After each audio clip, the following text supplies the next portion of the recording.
What's happening, world? B Marsh Boxing, and we back at it. Back at it with another boxing video. And I got the panel with me, and you know what we about to do. We back at it one more again, man. We got a super middleweight fantasy quarantine tournament.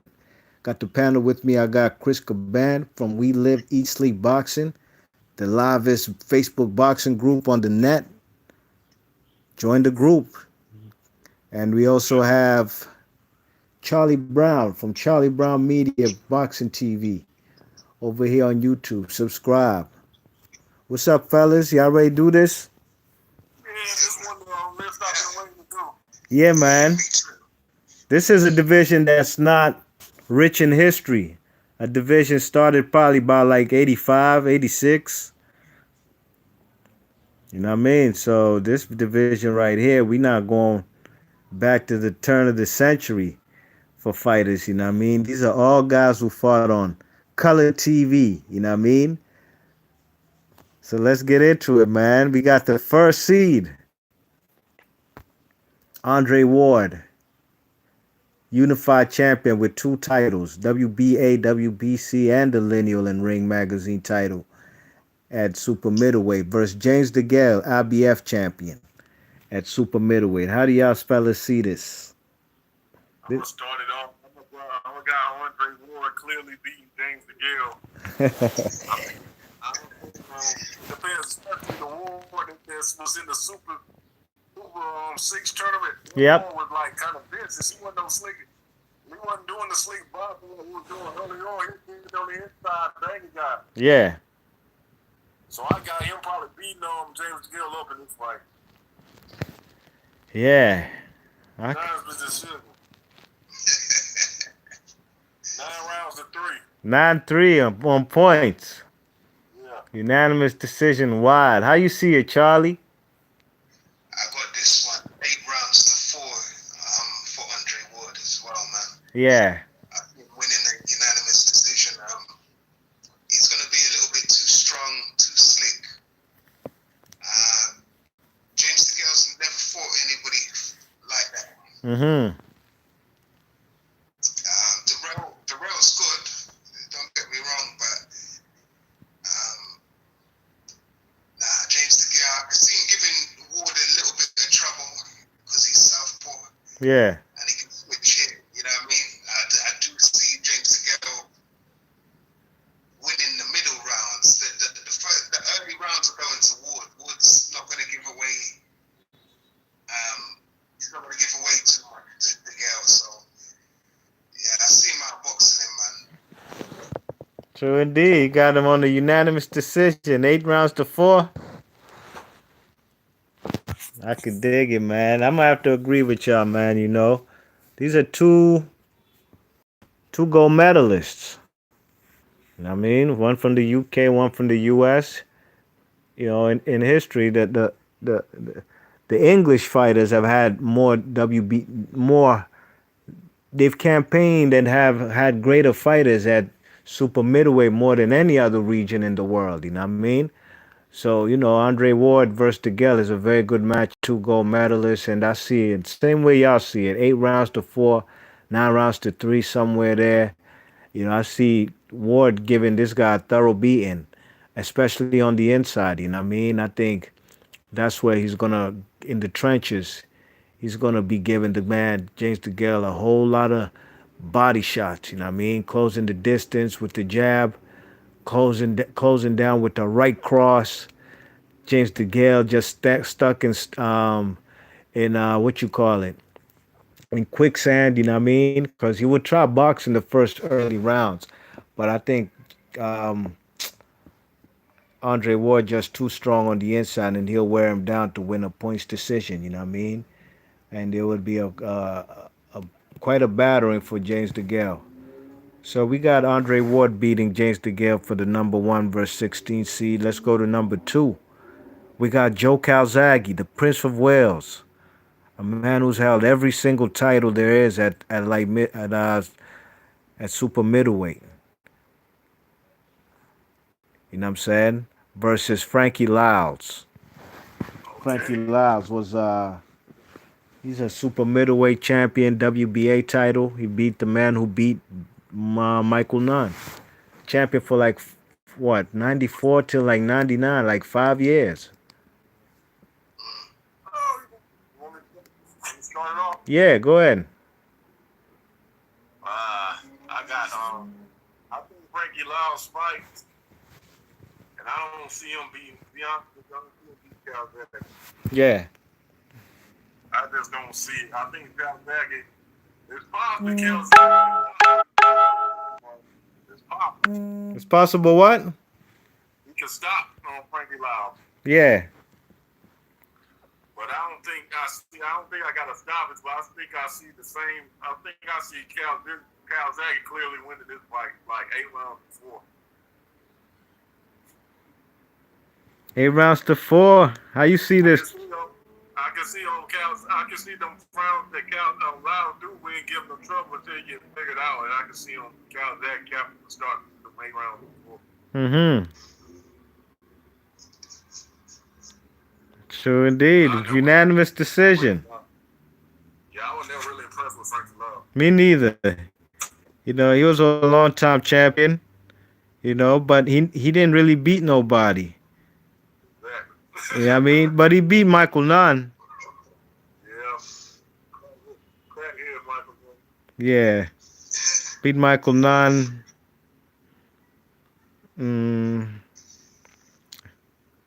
Eventually lost to Byron Mitchell. How you see it, Charlie? I ain't really rating Byron Mitchell either. Me neither. But he did put Calzaghe ass on the ground, though. Yep. How you see the Prince of Wales, Charlie? Versus Frankie Lyles. Well, I see him stopping Frankie Lyles, man. Yeah, technical knockout, not a KO though. Yeah. Technical knockout. I think the beating, he's gonna have to take. It's gonna be too much for him, man. And it's coming from a southpaw with a strong engine, man. Yeah. Calzaghe, if one thing he did have that made him separate from all the other fighters in this tournament, he just got relentless. He just punches and punches and he punches in bunches, man, constantly throws combinations. But however, I didn't really rate him like that. You know, he wasn't, he could counter punch and could do all that kind of stuff, but he rarely did that. Like, but I see him stopping Frankie Lyles, man. Probably about round 10, technical knockout. Ooh. Yeah. I think, man, I might have to lean your way too, Charlie. I think he might stop him, man, on his feet. Same way. You know what I'm saying? I think, you know, the hand activity, the hand speed, you know what I'm saying? And, you know, Calzaghe gets off the canvas. I don't think he'll get off the canvas in this fight. I think he outboxes him to the point where the guy doesn't come off the stool after round 8. I think he retires, doesn't report out for round 9. And because it's just a thorough beating, like Adonis Stevenson versus Tavares Cloud. You know, Tavares Cloud was a young, strong dude, but Stevenson just beat the shit out of him, much better fashion than a guy like B-Hop beat. What's his name? Tavares Cloud. So I think the Prince of Wales, man, Joe Calzaghe wins this fight probably by 8th round TKO's retirement. The guy don't report out of his stool. I think he's going to be blistered with the hand speed from the southpaw stance. Because Calzaghe will be just toying with him. You know what I mean? That's how I see it. So we got Joe Calzaghe advancing. Next round, we got probably the hardest round in round 3. And the way we do these matchups, the way I make them is just the best of the best fighting the best. And so far, we got a number 3, Roy Jones Jr. at 168 versus Mike McCallum. Excuse me, not Mike McCallum, Michael Nunn. Michael second to none. Well, I'm going to go ahead and tell you the truth. I got Roy Jones knocking Nunn out by 6 I'm gonna Woo! tell you why. This Yeah. ain't the same. This ain't the same night with nothing at middleweight. At 168, he ain't had the elusiveness like he was at 160. He was getting, like I said, he was on drug. He was doing cocaine back then. Mm. I got Roy stopping him by. We ain't going by the Michael Nunn at 160. I got Roy knocking him out in the fifth round. Yeah, we go with a 168. Didn't hit at 160, even though he was still quick, but he was getting tagged a lot. And Roy had that explosive hand speed and power to match it. I got Roy catching him and knocking him out. Mm-hmm. Woo! And that's your favorite fighter of all time. No bias thing over here. Yeah, because that's Michael Nunn, my favorite fighter. Yep. That's your mans in them. Yeah, but I gotta keep it real. At 168, he gonna get beat. Yeah. It's unfortunate for him, man. I'm gonna be real. It's unfortunate for Michael Nunn to take on Roy Jones in the Mm-hmm. first round. At super middleweight at 168, man. This is two different animals in the ring, man. Yeah. Yeah, I see Michael Nunn. That blistering speed. Yeah. The left hook, the looping left hook. That's how I see him getting knocked out. Yeah, he didn't I have can see that. He didn't have the foot movement he had at 160 either. So. Yeah. Not by this time. I think Michael Nunn was living a different lifestyle by 168. You know what I mean? I got a pair of my sneakers. One of them got Mhm. forget about. I got Jones knocking him out, man. I got it 3 rounds though. Ooh, third round knockout. Jones started quite well. Once Jones found his range, Yeah. with Nunn, even though he's tall and that, I had to see him. Yeah, the combinations being a bit too much for him, and that left hook to the body and head. I see that's what Jones is going to use a lot, and then coming through with the straight right. Mm-hmm.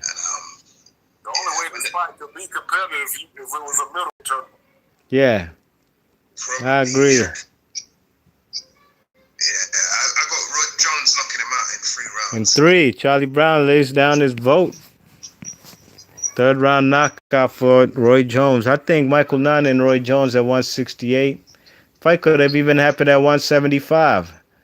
You know, but I think at them times, Michael Nunn wasn't the same guy he was in the early 90s. You know, you got to remember he got knocked out in 91 by Tourney. He came back, beat, was it Cordoba, to win the title 168. And at 168, you know, his level of opposition wasn't the best. And he just wasn't the same fighter, man. And I think Roy Jones at that stage was on top of his game. Although he didn't fight that many great fighters at 168, Roy Jones, he just beat James Toney. And his confidence was through the roof. And I think there was no stopping that Roy Jones unless you can catch him. And at that stage, you know, I'm not sure if Michael Nunn could knock out elite fighters at that stage, you know what I mean? So I think Roy Jones probably wins this fight, probably on points. I think Michael Nunn does enough to survive. He might get knocked out, might be stopped, might be a gentleman's stop. He don't want to fight no more. But I think, man, Roy Jones will treat him like McCallum. Like, I could really knock you out, but just because you're a legend, I'm going to let you live, you know what I mean? I think that's what's going to happen. And I got Roy Jones via wide unanimous decision. Probably 11 or 10 rounds to 1. Being nice. You know, Roy Jones beat that boy ass. I'm not sure if Roy Jones want to knock him out. You know, which great fighters did Roy Jones knock out? He would have knocked Michael Nunn out. That way, though. Maybe he might have. You know, but when I really think of Roy Jones, when he fights great guys, he ain't knocking them out. From McCallum to Tara to B-Hop. You know, so I think just going on his track record, Michael Nunn was also a big dude. You know what I mean? A tall fighter. You know, so I think Roy Jones wins a wide unanimous decision. He takes it easy on him.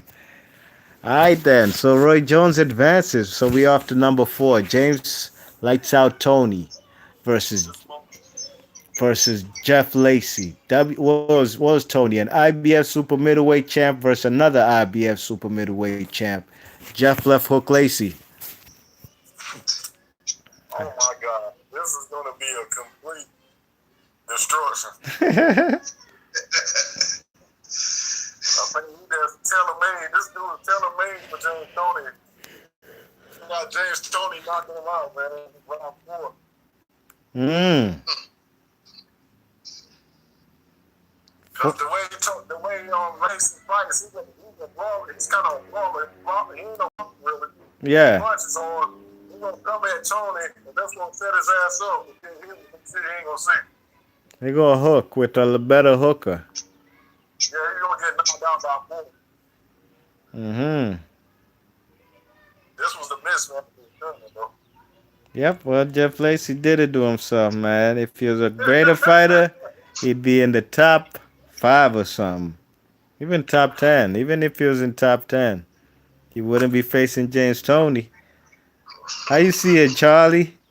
I got Tony winning this, but I got Tony knocking him out a bit later though, probably about 5 rounds. I mean, sorry, 9 rounds. Yeah. However, this is a bad matchup for Jeff Lacey, man, and this kind of style suits James Toney. Mm-hmm. He's just gonna counter him for 5 rounds. He's gonna be countering, rolling and countering, making him miss all sorts, man. This is a bad matchup, man. He's gonna get his face peppered with the jab as well. Yeah. James Toney used to throw that jab. Not every fight, but he did used to lead and start his attacks with the jab behind the jab and that as well. It's just a bad style matchup, man. Yeah, I got James Toney knocking out Lacey in 9 rounds. Ooh, 9th round knockout. Yeah. I think Jeff Lacey, man, he looks like he's a football fighter. Like the way he fights, it's like he's playing football. You know what I'm saying? And I think, he can punch, man. He got that left hook, you know what I mean? But I think the man, James Toney, is just too crafty for him.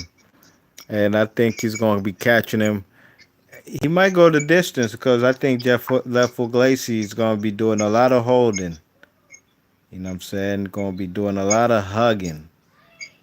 And not trying to let James Toney let go of them counters. And when he does, he gets caught, he's going to clinch for dear life. I think Left Hook Lacey just doesn't have the fundamental skills to compete with a James Toney, especially in the pocket, you know what I mean? So I think it's going to be an ugly fight, man. You know, maybe if James Toney was as active with the hands, like a Joe Calzaghe, possibly could knock him out. But I think Left Hook Lacey gonna make it a real ugly fight. Gonna be putting up the high guard. He's gonna catch some punches, but I think he's gonna stay on his feet and lose a wide unanimous decision. 12 rounds to 1. His face gonna be looking like like Elephant Man. You know what I mean? But I think he survives, especially because he gonna be clinching and holding. When he gets caught with a counter punch, when James Toney pulled that pull counter on his ass, Slim gonna try and hug him. The referee gonna break it up. James Toney, Left Hook Lacey gonna be trying to come in there with some high guard, try and move and try to throw some left hooks, get caught with another flush right hand, right cross down the pipe. So easy victory for James Toney. Jeff Left Hook Lacey can go back to Florida. All right, where we at? Number 5. I like this one. Number 5, we got Chris Eubank Sr. Long time, the longest reigning, or maybe Calzaghe broke his record, but if I'm not mistaken, 18 or 19 title defenses with the WBO 168-pound title versus Chung Pao Park, a two-time champion at 168. One of the first champions ever at this weight class. How you see it, Chris Caban?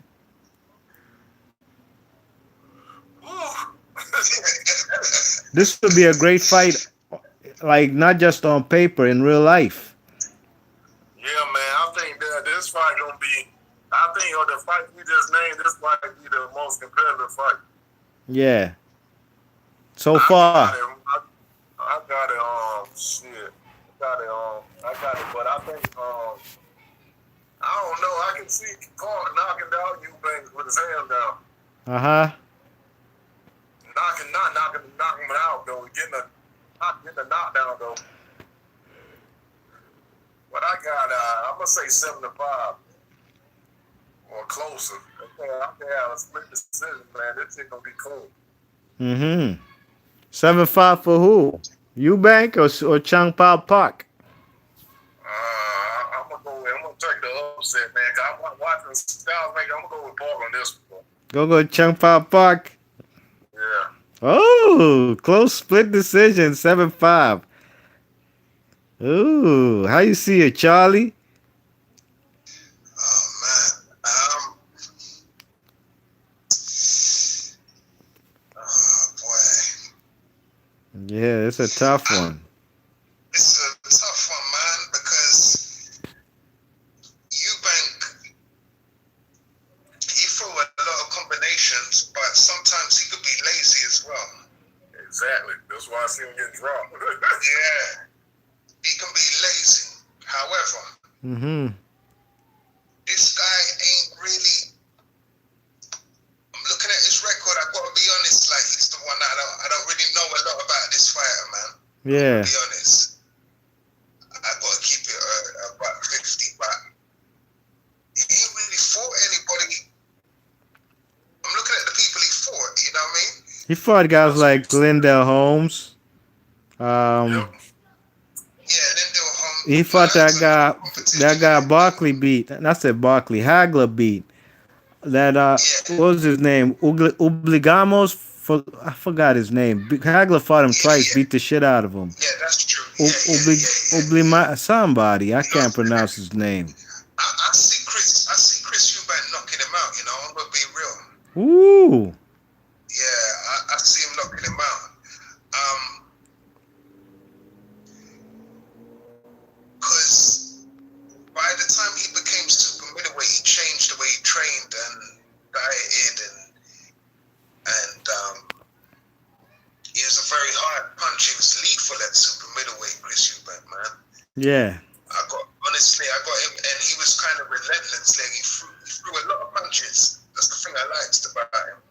He could box and all of that on the back foot, but he threw a lot of combinations as well. Mm-hmm. Like, however, he wasn't the greatest counter puncher or nothing like that. But this guy, I don't know enough about him to be honest. So I'm going with Eubank on that one, man. Okay. I got Eubank knocking him out. 10 rounds. 10-round knockout. All right. That's a difficult one, man. You know, Chung Pao Park is a long-time champion, two-time champion, lineal. You know what I'm saying? He ain't lose like that when he became champ. It's a difficult one, man. I think Chung Pao Park, the fact that he's a little flat-footed and relies a lot on leverage for his power, I think Chris Eubank is a very intellectual fighter, you know? And I think he's just going to counterpunch him, you know what I mean? And there ain't too many fights on Chung Pao Park on YouTube, you know? I've seen him fight a guy by the name of Vinny Quarto. You know what I'm saying? And that was a very good fight. He knocked him out in the final round, you know what I mean? You know, and Chung Pao Park dude got power. You know what I'm saying? And I think it's gonna be like a fight of the year candidate. I think Chung Pao Park gets off the canvas, and I think so do Chris Eubank. I think Eubank will be playing with the guy as far as counter punching him, and he will make a mistake and get caught, put on the canvas. And I think Eubank drops him with the hand speed. You know what I mean? Catches him with a nice combination and puts him down. So I think it'll be a close fight, man. A close fight. I think the South Korean got what it takes to go the distance, but it will be a controversial decision, and I think Chris Eubank Jr. wins. Senior, excuse me. I think he wins a close split decision. And I think this will be, apart from Nigel Benn at super middleweight, Nigel Benn and what's his name? Chris Collins. This will be the best fighter Eubank Senior will have fought on his whole resume. You know what I mean? I was just thinking about that. Yeah. To tell you the truth, yeah. That's why I was thinking it would go the other way. But I do think he's the kind of guy that if he did face an opponent like this, Yeah. he would rise to the occasion as well. But he just didn't have that mindset. You understand what I'm saying? Not in public. Mm-hmm. He's admitted it himself. Well, to be honest with you, he better not play with Paul though, like doing that shit with his hands down like he doing other Yeah. fights. Cause You're gonna get dropped. yeah, that's why I see him getting dropped. I see him getting off the canvas, and he got a chin. We do know this about Eubank Senior. He got an iron cast jaw, and I That's think why I think Park's not going to be able to hurt him, yeah, I think he can get dropped, but he'll get up, and I think the just his skill set. And I think that's what made him a great fighter in England. He wasn't afraid of no fighters over there or in Europe because he learned how to box in the United States, in the Bronx. And I think that will be the edge right there. His experience fighting in those gyms in the Bronx compared to this guy fighting from South Korea, who's a great fighter, who fought the majority of his fights in South Korea. I think the guy from England beats him with a close split decision. You know what I mean? Some people might think Park won, but I think if you really look at the fight, I think the cleaner, more effective punches and stylistically, Chris Eubank Jr. Sr. should win this fight. So I got him winning close split decision, 7 rounds to 5. So that's 2-1, right? Chris, you had Chung Pao Park. Okay. Alrighty, so that's 2-1. Me and Charlie overruled Chris's vote. That's 2-1. We got a 3-judge panel over here, as they do in boxing. And Chris Eubank survives a crazy scare. All right, where we at? Number 6. Ooh, this a good one too, man. Woohoo! Number 6, we got long time, 93 till like 90. What was he? WBC champ Nigel Benn at 168 pounds. Had vicious fights with McKellen and Nigel Benn, but his not Nigel Benn, Chris Eubank, but his kryptonite was a South African Sugar Boy Malinga, a guy that Roy Jones just toyed with at 168. All right, so Nigel Benn, WBC champ versus the IBF champion for 5 years, the Romanian based out of Canada, Lucien Bute. How you see this one, Chris? Yeah, I see the same thing. You getting ate like Romanian salad. You're gonna get knocked out. You getting his ass knocked out, man. Lucien Bute ain't get knocked out till he fought guys like Carl Froch. He almost got Oh, yes. Yeah. Yep. You just reminded me where you said he got dropped. He got dropped twice. He got extra time to recover. He was going to get knocked out. Yeah. Liborio Andrade. Yeah, and that ain't no Nigel Benn. Nigel Benn. Yeah. I feel you. Yeah. I got Nigel Benn stopping around 6 rounds. 6-round stoppage for Nigel Benn. How you see it, Chris? I'm sorry, Charlie Brown. Yeah, I got it, man. I got Nigel Benn Carl Froch was able to knock him out in 4. I think Nigel Benn will knock him out in 3 rounds, man. He's tailor-made for Nigel Benn. Lucian Nigel Bute. Benn's going to smother him, not have no respect for that jab. Lucian Bute was good, don't get me wrong. He was good, yeah, until he got exposed. Yeah. He was undefeated for a long time. Champion for 5 years. They played my man, though, Charlie. They played that dude. He was getting ready to get knocked out. Yeah. Well, but still, Bute is good. He was good, man. He was a good boxer, and there's a reason why he's here. But yeah, like I say, Carl Froch kind of exposed him a little bit. So I feel, I got Nigel Benn, man, 3 rounds. Woo. Yeah. He's going to be too open. That guy didn't really have defense, man. He could box and that, but he didn't have good defense. Yeah. He was just had that classic Euro style, stand-up fighter. Yeah, man. So how you got it? 3rd round knockout? Yeah, 3rd round KO. Ooh, I got Lucian Bute taking an L as well, man. I think Nigel Benn stops this guy, you know. I think Lucian Bute won't be able to take this guy, Nigel Benn's aggression.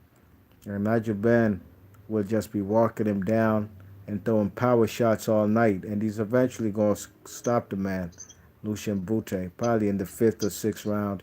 Somewhere there, you know. It ain't going more past 6. Lucian Bute was a good fighter. But like Chris said, you know, that fight with Laborie Andrade told a lot about this guy who didn't even go in the Super 6 tournament on Showtime. You know, he was being protected over there in Canada, and he was a good ticket seller up there. But Nigel Benn was a big time ticket seller in his country too, and all them title defenses meant nothing. Edison, Miranda, these guys had been beat already by the time Lucian Bute fought them, and Glenn Johnson. You know, Glenn Johnson fought Lucian Bute. Glenn Johnson even fought Sven Oki. He fought everybody. But Lucian Bute, I'm sorry, man. He's also a steroid abuser, so he ain't beating Nigel Benn. I'm sorry. Nigel Benn advances. Lucian Bute goes back to Canada or Romania, wherever he'd like, but he ain't beating Nigel Benn. All right, number 7. We got Carl the Cobra Froch, IBF champion, WBC champion, WBA champion at 168, the WBO, versus unified, undefeated Sven Oki from Germany, WBA and IBF champion. This is a good fight right here, man. Good classic European super middleweight shit, you know what I mean? For about 3 rounds, it's a good fight. How you see this with Chris Caban? I got it. Like I Charlie said, it'd be a good fight for a little round because Carl Froch is a slow starter. But I got Carl Froch coming on and knocking him out around 8 rounds. Who knocks out Sven Oki? He ain't never been knocked out. Been on the ground before. Yeah, he has. He's got a lot of gifts. Yeah, that's why I said I think Carl Froch should knock him out though. I was never sold on his chin. He ain't getting knocked out, but it didn't hurt before. Yeah. I got Carl Froch knocking him out in the 8th round. Okay. And he didn't beat Robin Reed either, to be honest. That was a bad fight. I hate that fight. That was one of the worst fights, worst controversial decisions I've seen in my life. 8th round knockout. How you see it, Charlie? Yeah, to be honest, man, this guy's he retired undefeated in that, but for a reason. 33-0 and I think 6 knockouts. Every fight in Germany. Yep. You know, and some of the decisions he got weren't decisions, man. There's some fights he lost. Yeah. In his career. But anyway,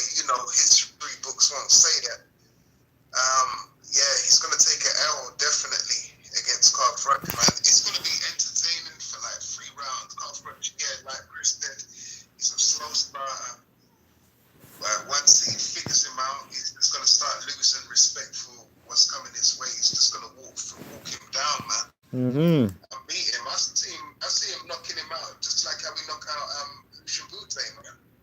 Woo. Svenok is getting knocked out, man.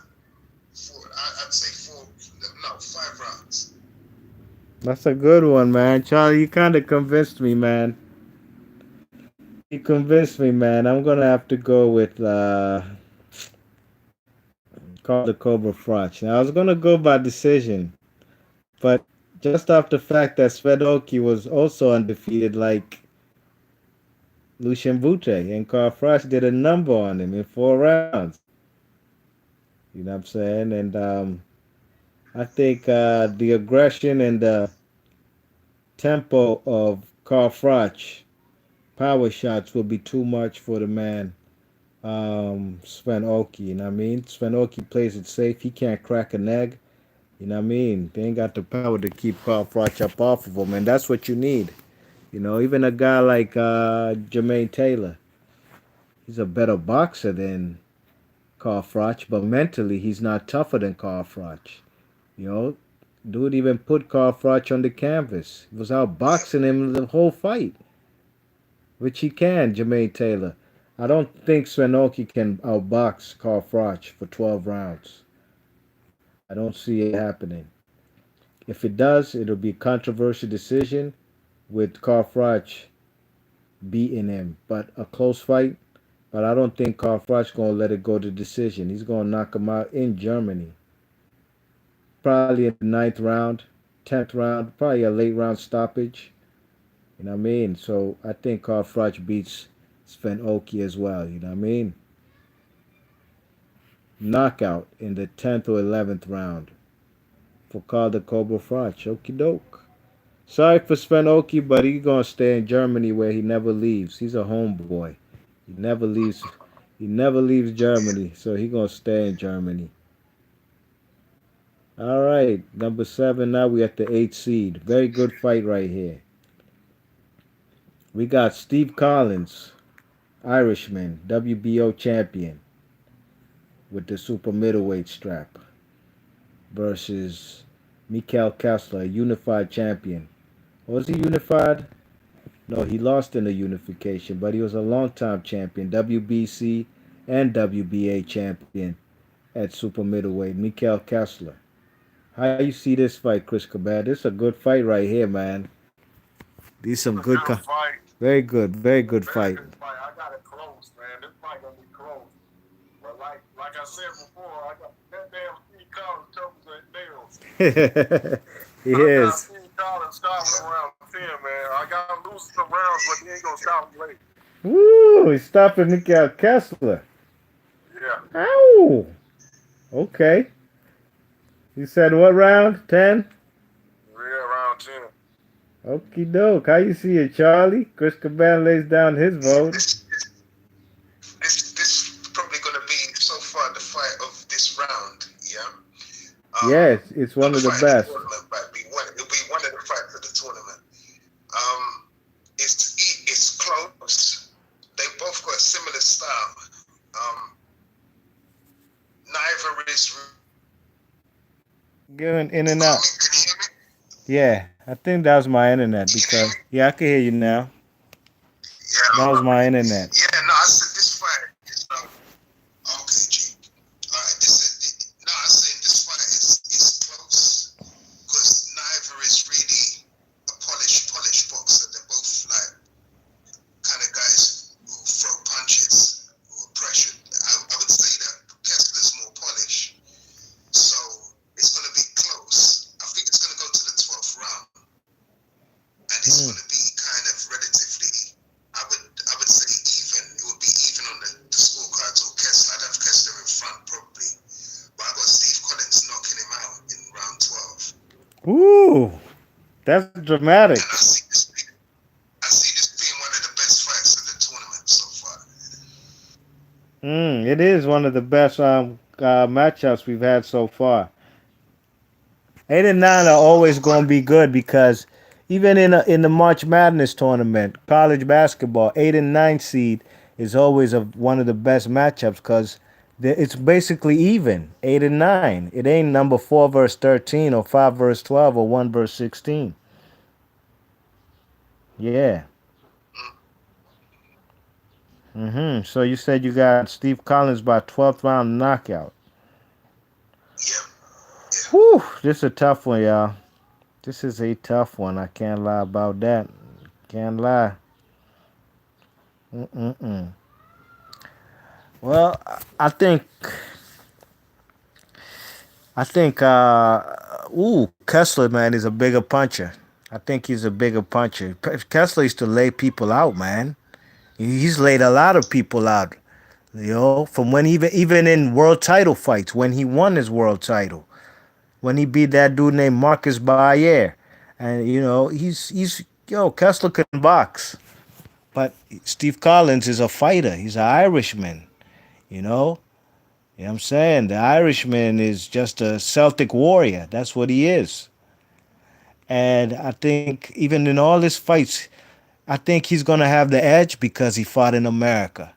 This is where he tried to make his bones in USA, in Boston, Massachusetts, in Atlantic City in the 80s, in the best decade of boxing, of all boxing history. To me, it's the 80s. It's the greatest era. You know what I mean? Because of just the talent. Let me not just say the best boxing, but the greatest talent in boxing history to me was in the 80s. And this was where this guy, Steve Collins, fought Mike McCallum in his 17th fight. You know what I mean? Lost to Reggie Johnson in a close fight. I think Steve Collins will have some dirty tactics in order for him to win a close majority or split decision.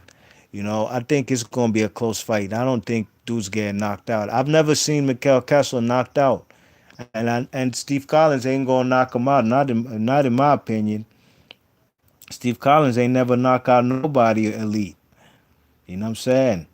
He knocked out Dr. Ben, then he knocked out Dr. Oh, he did in the first fight. I know the second fight he quit. Nigel Ben said, "I'm good. I'm cool." Yeah, he stopped him. He stopped him. Chris Eubank too. Yeah, but those fights were on points. He ain't stop him. He dropped one. I'm talking one. He dropped. I think Yeah, he he did. He did. dropped you back. He dropped Eubank and Eubank dropped him. That was a great fight. But Yeah. Kelso ain't never dropped nobody on that level though. Mm, no. And Kessler hasn't really been. He's been tested, but Nah, he I fought think Carl he really got Froch. tested by Calzaghe. Calzaghe and Carl Really, Froch. Yeah. you know what I'm saying? I thought be honest, I thought he got guilt against Carl Froch and then lost the rematch. Yeah, yeah. The fight with Andre Ward, that fight ended with some headbutts and shit. He A was lot. really getting beat before that though. He was. Nah, I'm saying he definitely was. You know, but I think Kessler's gonna go the distance with Steve Collins, man, and I think it'll be the best performance you'll ever see from the man Mikhail Kessler because Steve Collins should beat him, but it's gonna be a tough fight for both guys, and I think Steve Collins is gonna be caught at distance with a lot of straight right hands. You know what I mean? You know what I'm saying? Mikhail Kessler is also the bigger fighter. He wasn't no middleweight. He's a light heavyweight or 168 pounder. You know what I'm saying? And I think him being the taller fighter, I think it's going to give Steve Collins trouble. But Steve Collins grit on the inside, and he'll do something dirty. He'll punch Kessler in the throat or the nuts, one of the two, to slow him down. You know what I mean? And I think Mikhail Kessler won't like that dirty tactics. He's kind of like a gentleman. Look how he was crying when he fought the man Andre Ward. You know what I mean? He ain't trying to get down and dirty. And the Celtic Warrior, Steve Collins, I believe will win a close split decision or majority decision victory over Kessler. And that's just off. To me, I'm mostly basing it not so much skill. I'm basing it off the Celtic Warrior, man. Steve Collins has had those fights with Nigel Benn, and he started becoming a champion later on in his career when he lost to the Sambo Calambes and Mike McCallums and who else? And Reggie Johnson, great American fighters. You know what I mean? And being based in the States from the get go, not fighting in Copenhagen, Denmark his whole time like Kessler, I think that will give him the edge. What's up, boxing learners in the chat? What the deal, my guy? Thanks for coming through. Feel free to participate, and if you want to, um, every matchup we do, you can give your thoughts or you're the guy who you think's gonna win if you disagree or agree. All right, so sorry, Mikhail Kessler, you're gonna have to go back to Scandinavia to to Copenhagen, Denmark. Steve Collins, the Irishman, advances. So I believe that's the end of round one, y'all. That's it. Yeah. Round one, Yep. it's a wrap. So let's go on to the semifinals or the quarterfinals, excuse me. And we got super middleweight WBA, WBC, 168-pound champion, Lineal and Ring Magazine, Andre Ward versus none other than the Celtic Warrior. That's a good ass fight right there. Steve Collins, WBO champion. Woo! I like Sit this. back. Yeah, this I'd love this to see this in real life. Yeah. How you got it, Chris Caban? I got Andre Ward winning, but not easy. Uh-huh. He gonna have trouble. This damn Steve Collins tough as nails. Yes. I don't believe Andre Ward gonna knock him out because I don't think he gonna punch it like that. I got it on probably 8 rounds to 4. 8 rounds to 4 for. I think Steve Collins to win some fights because I think he gonna have to tie him up a little bit too. Yeah. Cause this dude gonna put pressure on, apply pressure. I don't think Ward punch is gonna even I don't think he's gonna trouble him like that. I got it 8 round 4. 8 rounds to 4, unanimous decision. Chris Caban puts down his vote for SOG. How you see it, Charlie Brown? yo. How you see this matchup in the semifinals? Excuse me, quarterfinals. Andre Ward versus Steve Collins. Yeah. Boy. It's the kind of it could be a real good matchup, Mm-hmm. or it could be a mismatch. Mm. That's the thing. That's the thing with this. Steve Collins never faced anybody like Andre Ward that's clever with a boxing IQ like that. Yeah. Other than the people that he's got on his record. But that being said, I think he's strong enough to definitely survive the first 6 rounds and that. Because I don't, for me, the inside game of Andre Ward is underrated, Yeah. He could slow people down to the body, man. I see him. He could even start teeing off on Steve Collins in this. But Steve Collins is tough. And he's throwing punches. He's coming forward as well. It depends, man. He could give Andre Ward all kind of nightmares, man. I got Ward winning it, though. Unanimous decision. Mm-hmm. I got it 7 rounds to 5 as well. I think it'll be close, but Andre Ward will edge it. Andre Ward, 7 rounds to 5. Unanimous decision? I like that, man. I think I'm going to have to agree with y'all, man. Steve Collins, tough fighter, He got experience fighting in America, man. Fighting in a Irish town like Boston, Massachusetts. You know what I mean? So he's a hardened dude, man. And then he went back to become a world champion in the UK, where he's from. Gotta give him credit for that, you know what I'm saying? I think that the man, Celtic Warrior, if he keeps he's gonna have to catch. If he tries to box with the man Andre Ward, I think he gets outboxed, and I think Andre Ward beats him on the inside. Um, Steve Collins is a guy whose defense ain't that tight. His defense isn't the best. You know what I'm saying? So I think he just has to keep a tight high guard and try to catch him with precise punches. Maybe get on the inside and hit him with some stick and move punches. Throw some quick short punches on the inside. But you can't stay in there for too long. Um, Yep. Steve Collins wants to fight a guts and glory type of fight. You know what I'm saying? That's what he wants to do. He has wide looping hooks, and I think that's Yep. where a man like what's his name, Andre Ward, gonna counter him. You know what I mean? And you know, he's you know what I'm saying? He's a tough European dude, but I think Andre Ward has proved in his career. Andre Ward's resume is littered with his best wins are Europeans. They're not Americans. And that's no fault of his. It's the divisions he was campaigning at. Super middleweight and then light heavyweight, the Kovalevs. At 168, that whole Super 6 tournament was littered with Europeans like Arthur Abraham and Carl Froch and Mikhail Kessler. So Ward beat some European styles, hands down. He ain't never lost to him. He ain't losing to Steve Collins, and I have him winning an 8 rounds to 4 unanimous decision on Steve Collins. Andre Ward advances. Sorry, Steve Collins. You can decide whether you're gonna go back to Ireland. That's probably where you go. Bye.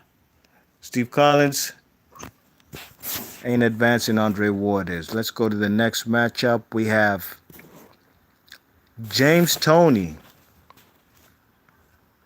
versus Chris Eubank. Fights we didn't get to see. I did a video on this, and till this day, a lot of people still watch it and leave comments on the video, and the video is at least 3-4 years old.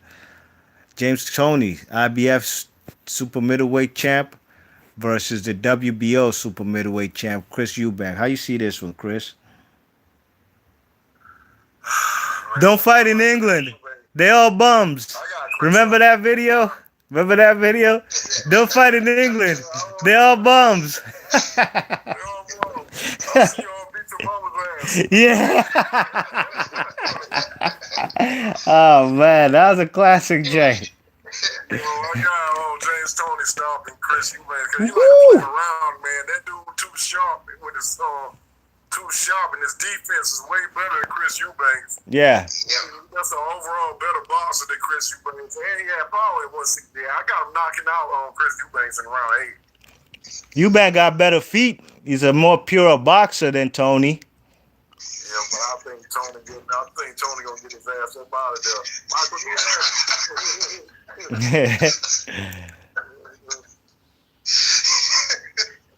Boy,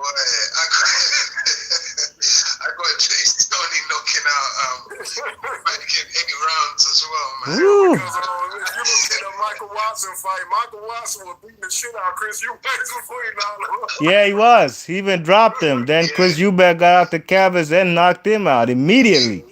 Eubank had some problems. One of them was its defense could be leaky. He had his hands down a lot, like Chris said. That's one thing that I think you cannot do that against James Toney. No way. And plus, I think James Toney's scared. I think Chris Eubank was scared, being quite scared in that fight, and I just see Toney being comfortable, being able to deal with the pressure that Chris Eubank brings, and I could see him also really punishing him with the right hand counters as well, because he's got to see that big overhand right from Chris Eubank coming, because he'd always have coil before he throws it. I can see him keeping his left hand up, blocking that, you know what I mean, countering. I see Toney knocking him out in 8 rounds, man. Ooh, 8-round knockout. He was a bit lazy sometimes as well. He didn't always throw punches. Mm-hmm. I know Tony could be as well, but that was as Tony got bigger, like at cruiserweight heavy. But Tony at 168, nah, he's gonna beat the brakes off you, back man. Mm-hmm. So you got an 8th round knockout. Yeah. 8th round knockout. Charlie Brown lays down his vote. All right. This is a good fight right here. A fight we didn't get to see. A fight that should have happened. Chris Eubank was comfortable in England making millions of dollars. What he had to fight James Toney for, man? He ain't have to risk nothing. The fights to be made, the money fights was with Nigel Bannon. They sure did them. You know what I mean? They gave us those fights. But I think Eubank Jr. is going to do a lot better than what people might think. I said Eubank Jr. Excuse me, Eubank Senior. I think Eubank Senior will, you know, he'll be boxing, doing a lot of movement, and making James Toney stalk. You know what I mean? And James Toney's going to be chipping away. But I think in the early rounds, Chris Eubank is going to be doing some good boxing, doing a lot of good movement. And I think after 6 rounds, he'll probably have won 3. You know what I mean? I think it's going to be 3-3.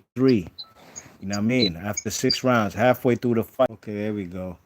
Yeah, so I think with James Toney, I think he's gonna catch up to him. I think it's gonna be a tie. It's gonna be 3 rounds apiece, and that's with Eubank using some hand speed and getting up out of there, using some lateral movement. James Toney's gonna be the stalker, and it's gonna look like James Toney is not being effective with his aggression, but he's gonna be chipping away with the body shots.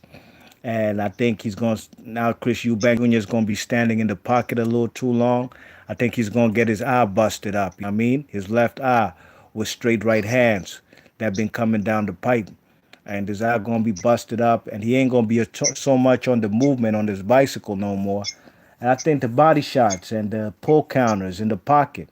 James Toney evading all his punches because he has tighter defense. You know what I mean? And I think he beats him 9 rounds to 3. I think he beats him 9 rounds to 3 on a wide unanimous decision. You know, and I'm not gonna play that game. Depends which James Toney's gonna show up. Is it gonna be the James Toney who fought David Tabiri or nah? We talking about the best at their prime, like the at their peak, the best of the best.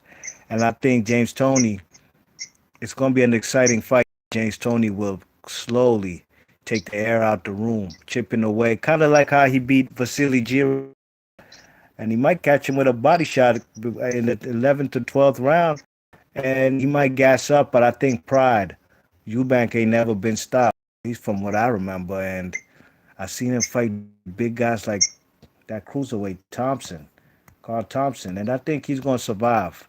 James Toney, you gotta remember, ain't the knockout artist. That's not what he is. He's a counterpuncher. He don't knock people out like that. But I think he beats Eubank wide decision.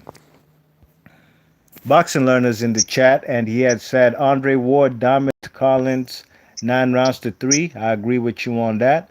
Boxing learner also says Tony with the shoulder roll and explosiveness, and honor him boom over in the 8th or 9th round.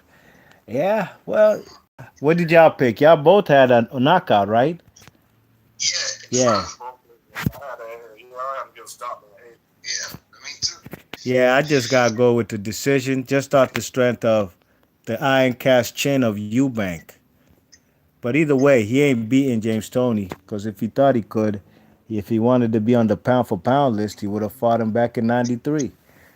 All right then. So James Toney advances. Sorry, Chris Eubank Jr. You can go back to Brighton or go back to managing your son's career, but it's a wrap. James Toney knocks you out the tournament. All right, the next round we got. Who do we have? Frost and Joe Calzaghe. Oh yes, because Chris Eubank just lost. You're right. Joe Calzaghe versus Carl Froch. Fights. They still talking about that fight like a week ago, man. Yeah, because Joe Calzaghe felt a certain way when he went over light heavyweight, bro. He was like one of his contenders. Who was? Carl Froch? Yeah, Carl Frost was one of the contenders when he Was he a mandatory for the IBF belt? Nah, but it was like they both from the same place, and they would have Carl Frost. According to him, there would have been a big fight over there. What you think, Charlie? Well, you'll say your piece about it, anyways. I got a close fight, but I think Calzaghe could beat Carl Frost though. I'm going to be honest. Mm-hmm. Calzaghe will beat Carl Frost. How's it gonna be?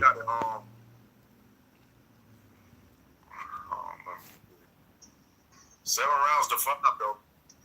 Oh yeah. I'm gonna tell you why. I seen the fights. Let's be honest, man. At 168, I thought Joe Calzaghe lost to Robert Reed also. Yeah. And then somebody he was put on the cameras against Byron Mitchell. He won a lot of fights, but he wasn't like people like when you hear people talk about him, he wasn't like dominating everybody down there like people say he would. Yeah, they like what he was doing in England when he beat Left Hook Lacey. They showed that fight in the States on Showtime. And I also think I don't know if it was Charles Brewer. Didn't he heard about Charles Brewer and got some time to recover more? Yeah, he did. Yeah, I'm like, it's too many question marks. I got it 9 rounds. It looked like he get hurt. He got Charles. They could have helped. They saved Charles Brewer from getting a knockout. You sounded a little muffled.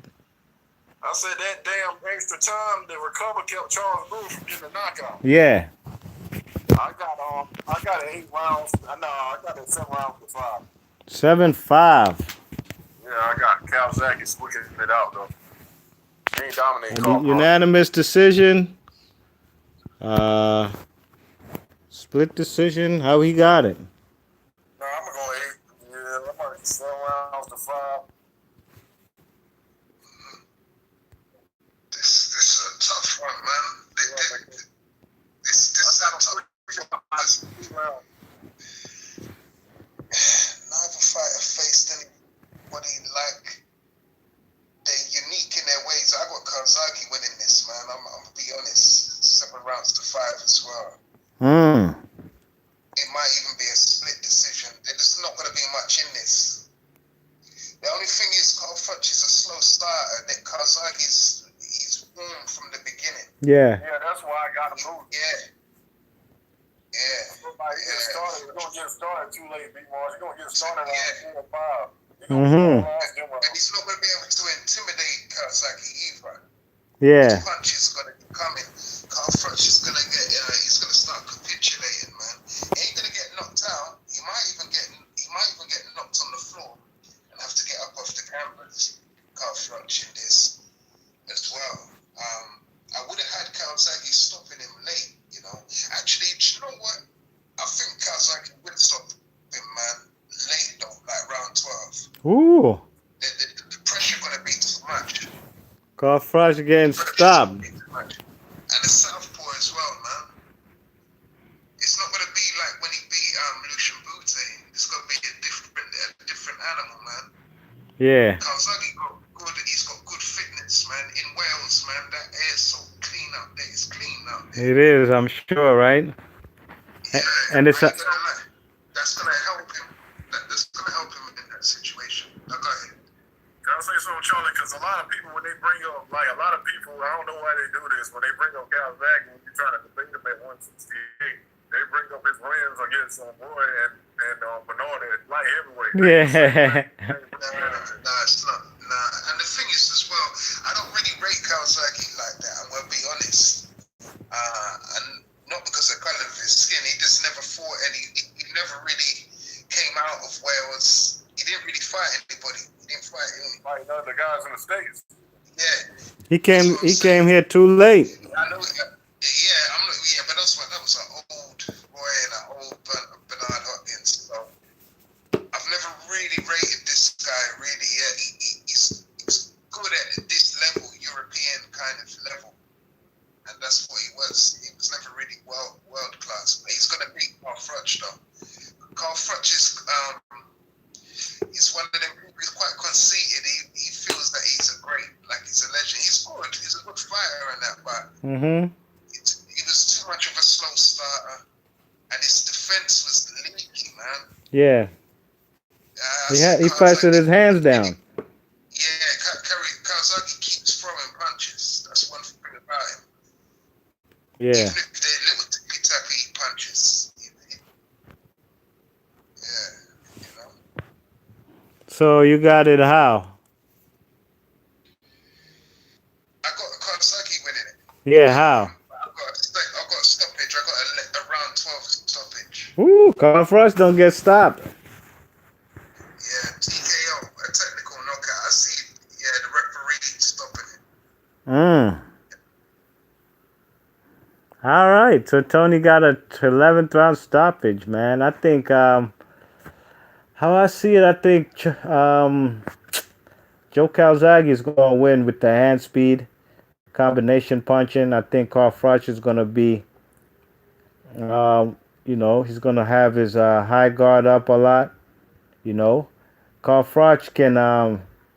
You see how that guy, what's his name, Byron Mitchell dropped Calzaghe is because he was throwing mean hooks and power shots, and he dropped him. But then he got dropped in the same fight too, Brian Mitchell by Calzaghe. Doing the same thing. Calzaghe timed him and caught him in between in the punches, and I think that's how Carl Froch fights. He's a power shot guy more than a jabber. He don't got a jab like that. I've seen George Gross put his ass on the canvas with a mean flush right hand in the first round. I think Calzaghe, man, is going to beat this guy on points, and I think it's going to be like a 8 rounds to 4, 7 rounds to 5. And I think it's Carl Froch going to try to come on strong, but Calzaghe is going to frustrate him and win the crowd points with the hands down, might put his hands behind his back, do the Ali shuffle. It's going to frustrate Carl Froch. Carl Froch is going to try to come forward. But he's, look, man, Carl Froch could possibly put him on the canvas. I think he might hit the canvas once. Carl Froch won't hit the canvas. I think Calzaghe will. You know what I mean? And I think Calzaghe, he'll get off the canvas and he'll come back and win on points. You know what I mean? I've seen him do it at least 4 or 5 times in his career. Calzaghe, you know what I mean? And I think he wins this fight on points, you know what I mean? I think technically he's just a better fighter than Carl Froch. Carl Froch has fought much better names on his resume overall, I think. From Glenn Johnson, Andre Ward, Pascal, George Groves. He's fought a lot of good fighters, but I think that the man Calzaghe wins this fight on points, unanimous decision. 8 rounds to 4, but he will come off the deck at some point. All right, so Carl Froch goes back to Nottingham. Calzaghe advances. Next round, we got Roy Jones Jr. versus Nigel Benn. Fights we didn't get to see. WBC. Huh? What's that?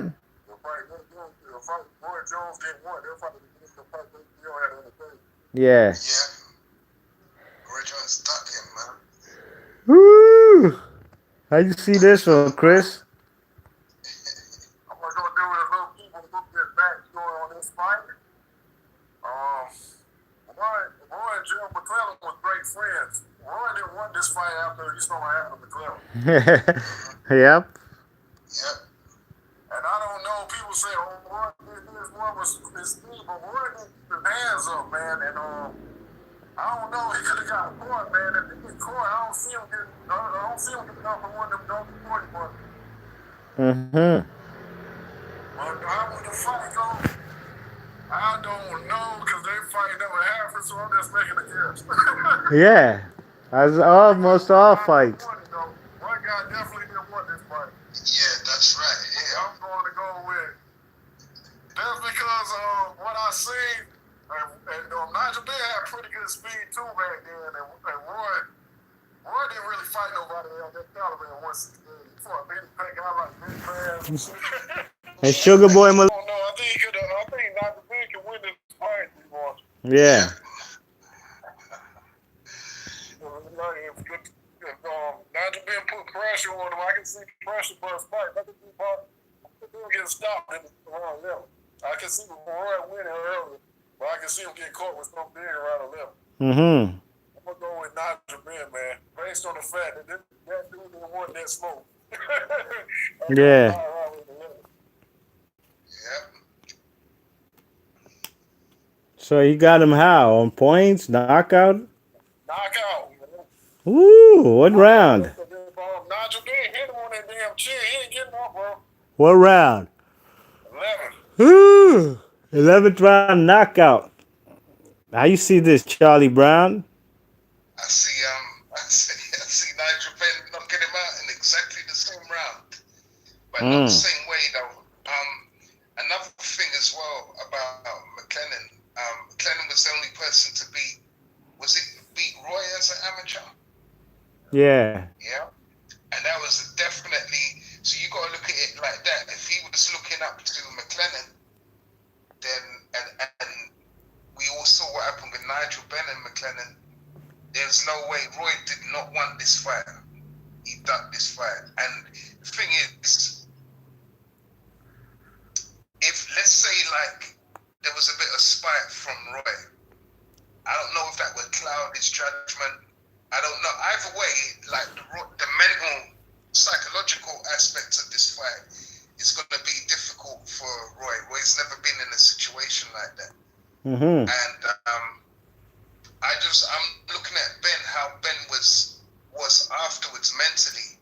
I think in his mind, he said if he could beat the guy that beat Roy Jones as an amateur, I'm sure, coming into the fight, he's going to be a lot more confident. The only thing is though, I do see in the early rounds, Nigel Ben might even have to get off the canvas because, his defense was a bit too. He used to charge in, and his defense wasn't always all that. He had good head movement, but sometimes, man, I could see Jones really, countering, catching him. Yeah. But overall though, pretty much, I got Nigel Ben. Yeah, like Chris said, pressure burst pipes, knocking him out in like round 11, man. Looking at the behavior of the two fighters, too, B. Marshall, Charlie. One guy openly said, "I'll beat you. I know I can beat you over the fight next." One guy didn't want to cheat at all. Waited till Nigel Ben got start getting older, start getting beat, then called him out.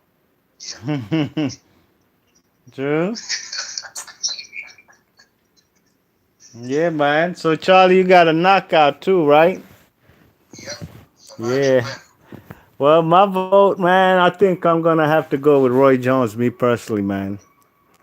I think Roy Jones, man, I think that stage at super middleweight, you know, the guy Nigel Ben, man, his best fights was with Eubank. The one they called a draw. I thought Nigel Ben won that fight. And then he had the fight with McKellen. We must never forget. McKellen was winning that fight up until he got damaged, you know what I mean? He was winning the fight. He was on his way to winning that WBC title, being a two-way champion. Unfortunately, what happened to him happened. I think Roy Jones would catch the man, Nigel Ben. He had gone through so many wars by that stage, you know what I mean? Nigel Ben, as opposed to Roy Jones, who was a little bit more fresher. This guy was at the end of his career, basically. Nigel Ben at the super middleweight division, especially around like '95 when he beat McKellen. You know what I'm saying? And you know, the guy he lost to is the Sugar Boy Malinga, the guy from South Africa. Man, Roy Jones made easy work out of him. Now Styles make fights. I don't know why that guy and Eubank had fought him a couple times, and always had trouble with. I'm sorry, not Eubank. Nigel Ben always had trouble with Sugar Boy Malinga. Um, it'd be a great fight. I think Roy Jones, when that pressure comes, like y'all suggested, yeah, Roy Jones shells up. He does. He puts the shell up, the high guard, and isn't really throwing nothing back. You know what I mean? And the defense ain't really that good. He's depending too much on his reflex. Yeah. But I'm thinking of a fight like Tarver, the first fight, And where that's the thing with Roy as well. That's what. But no, but go ahead, be much. But that's another thing as well. He does rely on his natural reflexes a lot. yeah. But the fight versus Tarver, he pulled it off by chipping away with the body shots and actually reverting back to real fundamental shit. The jab, straight right hands down the pipe, the body shots. You know what I'm saying? Taking a little air out of Tarver. I think he's going to do the same with Nigel Benn. Nigel Benn and Tarver were different fighters. Nigel Benn, Tarver didn't let his hands go that much in the later rounds, and I think that's what cost him the first fight. I think Nigel Benn would be very aggressive, and he could get caught or he can catch Roy Jones. I don't think Roy Jones goes down immediately once he gets his jaw tapped, because Tarver hit him with flush punches early in that fight. You know what I mean? But it's gonna be a tough fight for Roy Jones, but I think he got the skills to pay the bills at that stage right there. You know, um, at that stage right there in 95, 96, Roy Jones was on another level, and he had beat a guy like James Toney. Nigel Benn and James Toney are different fighters. Styles make fights, but I think Roy Jones would have been ready to go and do what he has to. If he loses, he loses. But he never fought the guy. I think it was maybe a high risk, low reward type of fight. Maybe Roy Jones wasn't interested. Nigel Benn, just look at these interviews you have over here on YouTube. Post fight interviews. Nigel Benn wasn't that confident he could beat the guy. He said the man is scary and stuff like that. You know what I mean?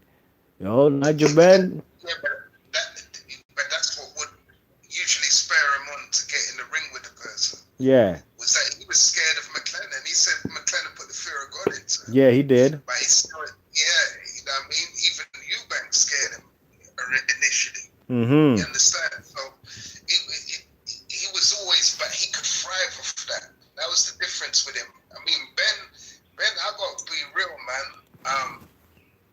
Ben's probably realer than Roy. You know what I mean? I'm being honest. He's like, what? Roy, Realer? like, yeah, man. Ben's way realer, man. And remember, this guy, his brother was killed, yeah, Nigel Ben. Yeah. By BMP, you know. Mm-hmm. By NF, actually, National Front. And now Ben's been through it, man. You know what I mean? Fought in clubs, beat guy, like you know what I mean? He's that good. So I'm thinking if he's scared of Roy and he's trained hard, and I think the pressure going to be too much for Roy, man. Roy, like he's going to go in the show, like you say, but Yeah. Them big left hooks and all that, them looping left hooks and that, Mm-hmm. that's not going to work against Nigel Ben. Yeah, but that's what I'm saying. I think Roy Jones can go to some fundamental shit to get to. That's what he did versus Tarver in the first fight. Yeah, Yeah. because he was forced to. Okay? Yeah. He was the smaller guy, and he had to. Tarver's big, man. Tarver, a big Yeah, he was much taller. Yeah, and power. Yeah. You know, it's and I know because I'm not small, but I'm smaller than like most of the guys I've sparred. Like I'm smaller than, so yeah. When you know a guy that's got a big punch, like of course you're gonna go back to fundamentals. We know that shit was going to always happen with him and Tom because Tom beat him in the head too. That's what I'm saying. I just think this is a completely different style of fight. But All right. yeah, Well, nah, it's all good. I got Roy Jones winning a close 7 rounds to 5. I think Nigel Benn might hit the canvas. Roy Jones hits the canvas. He's not getting up. He's not getting up. So I think it's gonna be a close split decision type of victory, 7-5 or 6-6 maybe. But the knockdown will be the difference. It'll be a controversial fight, man. But I think Roy Jones advances, but it doesn't matter what my vote is. We got 2-1. Chris Caban and Charlie Brown pick Nigel Benn to beat Roy Jones, so Roy Jones can go back to Pensacola and fight the chickens in the chicken coop. We got people in the chat. Boxing Learner says Carl Froch versus Calzaghe. He has a majority decision for Joe Calzaghe. I picked Calzaghe as well. And Phil Bant is in the chat, and he says a prime Nigel Benn could beat James Toney. What do y'all think about that? I don't know. I don't know. I think you might get pop shot a lot with him down. Yeah. He's kind of tailor-made for Tony, man. Yeah, he might look like an elephant man after the fight. Yeah. Because defense not good enough for Tony. I agree, man. I think James Toney's just in the pocket to counter punching. He's tailor made, like you said, Charlie. Yeah. All right. Let's keep it moving. That's the end of the quarterfinals. Let's keep it moving to the semis. We got Andre Ward versus James Toney. Andre Ward, WBC, WBA, Lineal and Ring Magazine champ, winner of the Super 6 versus IBF champ James Toney. How do you see this one, Chris? This one is going to be a hard fight. Yeah. Great matchup. I'm going to tell you why it's going to be a hard fight. Because, both guys can actually win this fight. I think Tony can beat him, but Tony can also get outworked by Andre Ward. Yeah. Yeah, because sometimes he didn't throw a lot of punches. He depended too much on the counter punching. Now I can see a Ward outworking him. Yeah. Yeah, so I'm gonna go with it's hard, but I'm gonna see because I see Tony do that shit so many times, and once I can see him getting out. I can see Ward winning 7-5. That's 2 rounds by Tony getting in that shoulder rope and just not really throwing punches, just blocking. Mm-hmm. So I'm gonna go with Andre Ward. I know some guys gonna kill me. Andre Ward versus how many rounds he gonna get it done? I got it very, very close, man. Got very close. I might say 7-5, bro. 7-5 for Andre Ward over James Toney. Lights out versus SOG. How you see it, Charlie Brown?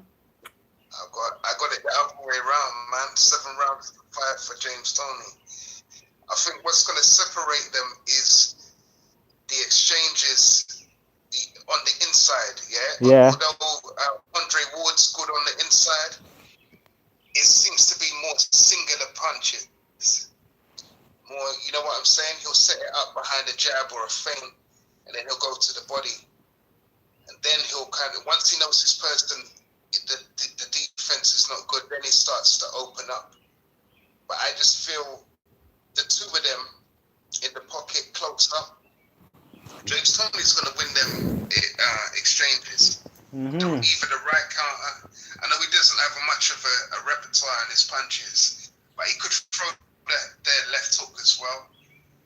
Also, another thing that James Toney did that's going to give Ward trouble, I think, sometimes James Toney could go southpaw just momentarily and throw the left hook from the southpaw position and then counter back into the shoulder with his left shoulder blocking his chin. You know what I mean? He did that quite a lot, and then it go to the body.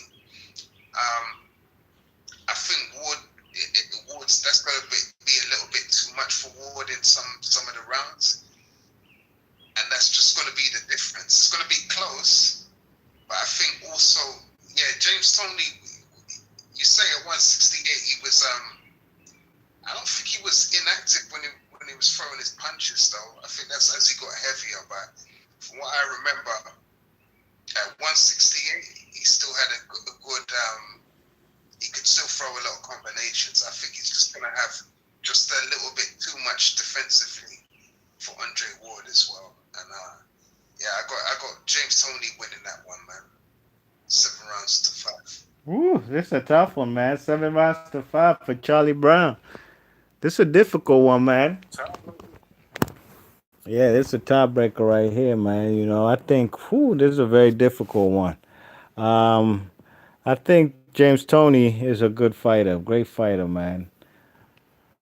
But he ain't as disciplined in his career like Andre Ward. That's just a fact. But when James Toney comes to fight at his best, he got very good boxing skills.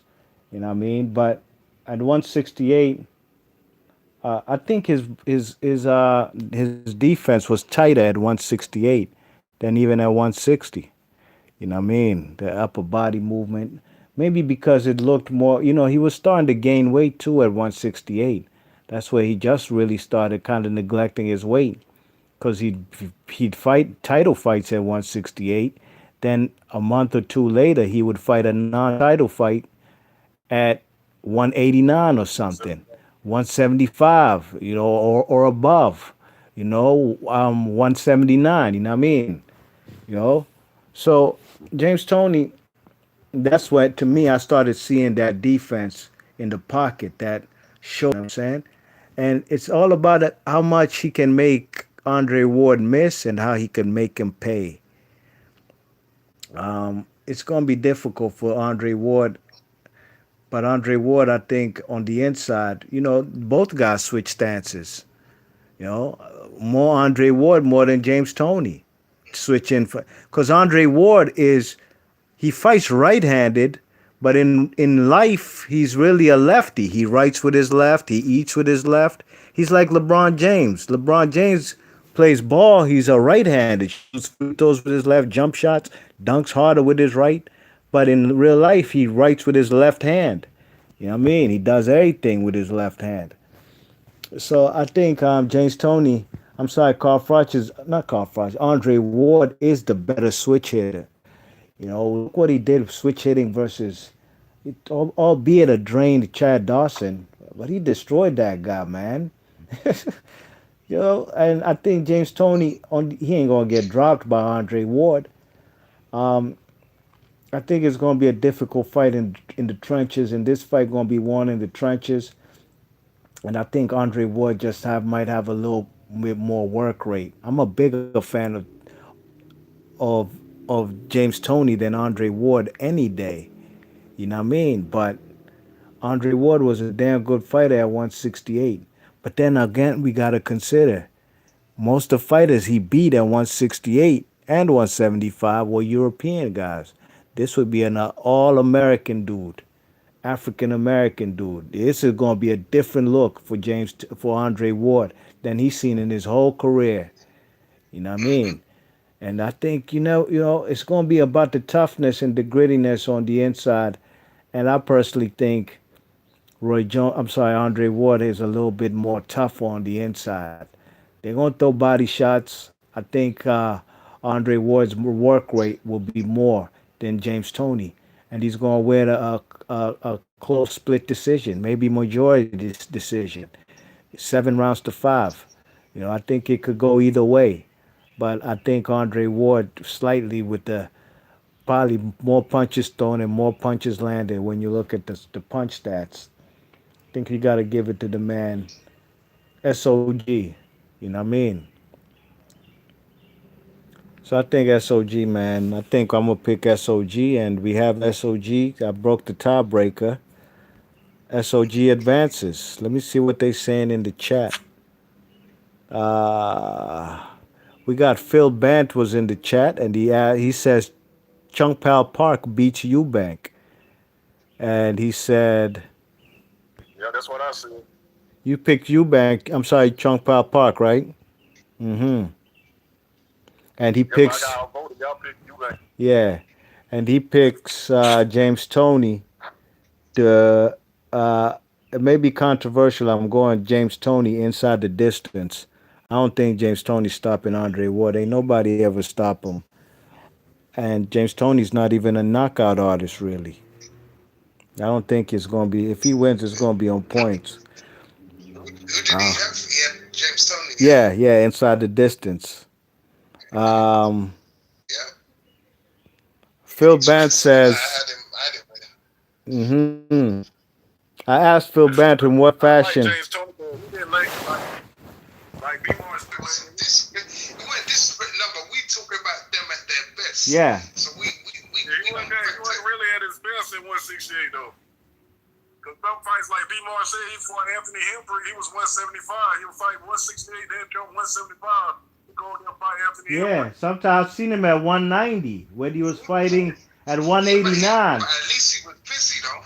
Yeah, At least he was busy though. he ain't the reason like he shell up too much in that shoulder roll. He didn't let his hands go enough. That's why I think Ward outworked him. He do that. Yeah.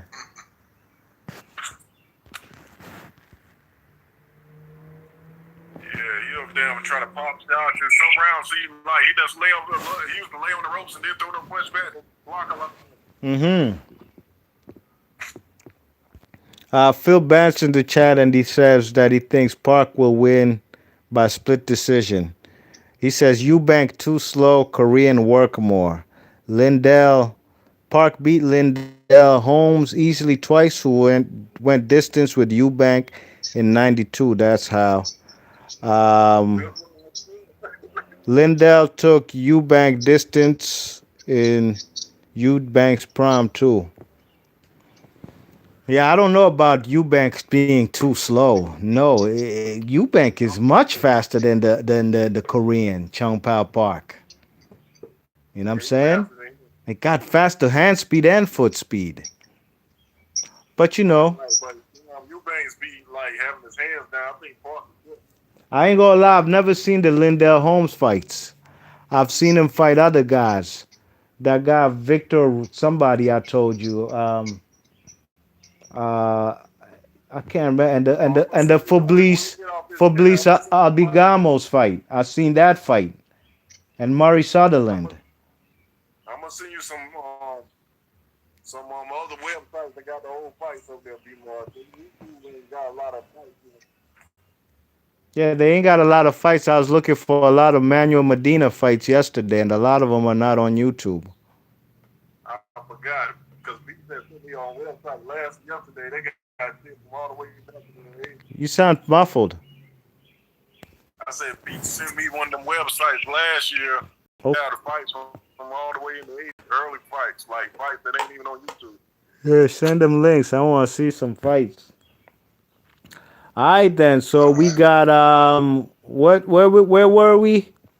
Roy Jones versus.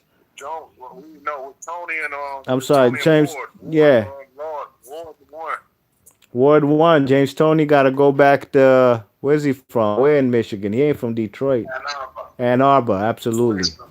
Ann Arbor, where the University of Michigan is. Wolverines. All right, so Andre Ward at 168, he's a bad man at that weight class. But like I said, this is going to be the first American he fight, and that's why it's going to be a big test for him at 168. He ain't even fight the Matrix, Darrell. They claim that they friends. They both won medals in the Olympics, but they never fought each other. Oh well, Andre Ward would have beat him anyways. All right, so Andre Ward versus Tourney. Next up. Where we at next up?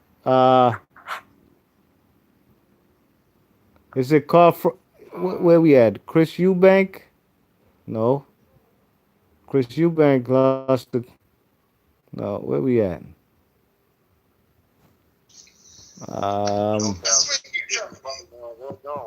Who? Oh, this the semifinals, right? Yeah. Yeah.